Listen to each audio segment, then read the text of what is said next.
بسم اللہ الرحمن الرحیم۔ کسی بہن کا، کسی عورت کا شوہر کا فوت ہو جانا، یعنی اس کا بیوی کا دم کا جو دکھ ہے اس کو برداشت کرنا، یہ ایک بہت بڑی مشکل، بہت بڑی پریشانی ہے۔ لیکن اس دکھ کے بعد کوئی شخص ہاتھ رکھے سر پر، کوئی شخص اس کو چادر اڑائے، دوپٹہ پہنائے اور اپنی بہن بیٹی بنائے، اس کے بجائے اس کے وراثت کے حق پر قبضہ کرے، اس کو ٹھڈے مارے، اس کو بلیک میل کرے اور یہ شرط رکھ دے کہ جب تک تم مجھ سے شادی نہیں کرو گی، جب تک تمہیں تمہارا حق، تمہارے بچوں کا حق نہیں ملے گا۔ ایسا ظلم کسی بھی شریعت میں، کسی بھی مذہب میں جائز نہیں، اور اسلام میں اور مسلمان بہن بیٹی کے ساتھ تو اس سے بڑا ظلم کوئی نہیں۔ لہذا ایسے لوگ جو اس دکھ کو کاٹ رہے ہیں، بیوہ ہونے کے بعد اس دکھ کو کاٹ رہے ہیں، دکھی ہونے کے بعد، پریشان ہونے کے بعد، بدحال ہونے کے بعد، اور چھوٹے چھوٹے بچوں کا ساتھ ہے اور ان کا حق نہ صرف غصب کیا جا رہا ہے بلکہ ان کو ناکام بنا کر عبرت کا نشان بنانا کوئی شخص چاہتا ہے، تو ایسے لوگ اب پریشان نہ ہوں۔ وہ گھر بیٹھے اپنے والد کا، اپنے شوہر کا، اپنے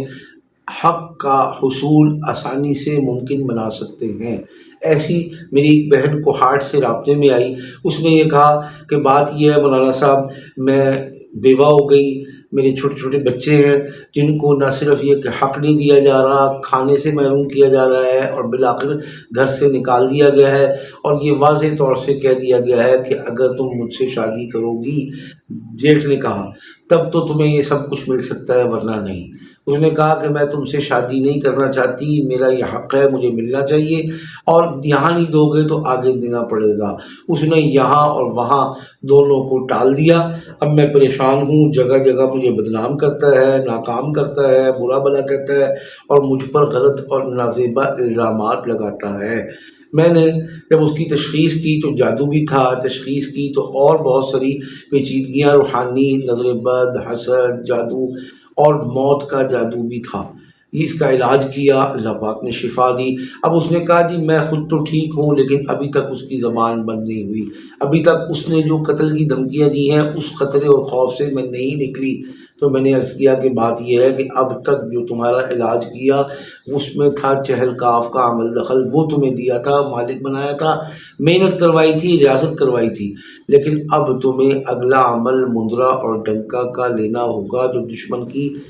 تسلی بخش مرمت، ٹھکائی اور اوقات میں رکھنے کے لیے ضروری اور اہم ہے۔ اس نے کہا میں تیار ہوں لینے کے لیے۔ اس نے اس کا ہدیہ ادا کیا، ہم نے عمل دیا۔ اللہ پاک نے کرم فرمایا کہ اگلے 21 سے 41 دن میں اس کا شوہر، اس کا جو جیٹھ تھا وہ اوقات میں آنے لگا، اب ان سے نظریں ملانے سے بچنے لگا، سامنے آنے سے بچنے لگا، اور لوگوں میں جو وہ کانا پھوسی کرتا تھا اور لابنگ کرتا تھا، اس کو بدنام کرتا تھا، اس سے باز بھی آ گیا، اور اگلا قدم یہ ہوا کہ وہ خود بیمار ہو کے بستر پہ چلا گیا۔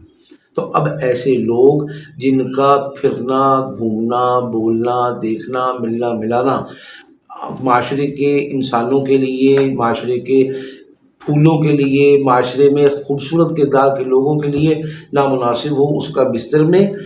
یا قبر میں ہونا ضروری، اہم اور مفید ہے۔ لہذا ایسے لوگ جو دکھی ہیں دشمن سے، ایسے لوگ جو دکھی ہیں اپنے حق کے سے محروم ہونے سے، ایسے لوگ جو دکھی ہیں اپنے ایک ایک دانے کو گندم کے ترس رہے ہیں، ایسے لوگ ان اعمال کو سیکھ کر گھر بیٹھے یا ادارے میں تشریف لا کر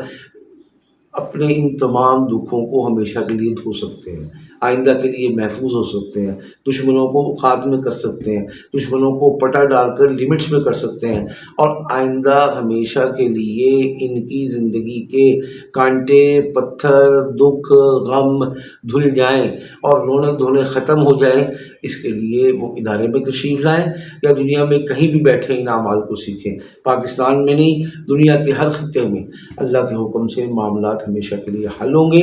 آپ تشریف لا سکتے ہیں دیے گئے وقت پر، ایڈریس پر، اللہ کے حکم سے ہر مسئلہ، ہر پریشانی آپ کی حل ہوگی، ہمیشہ کے لیے حل ہوگی۔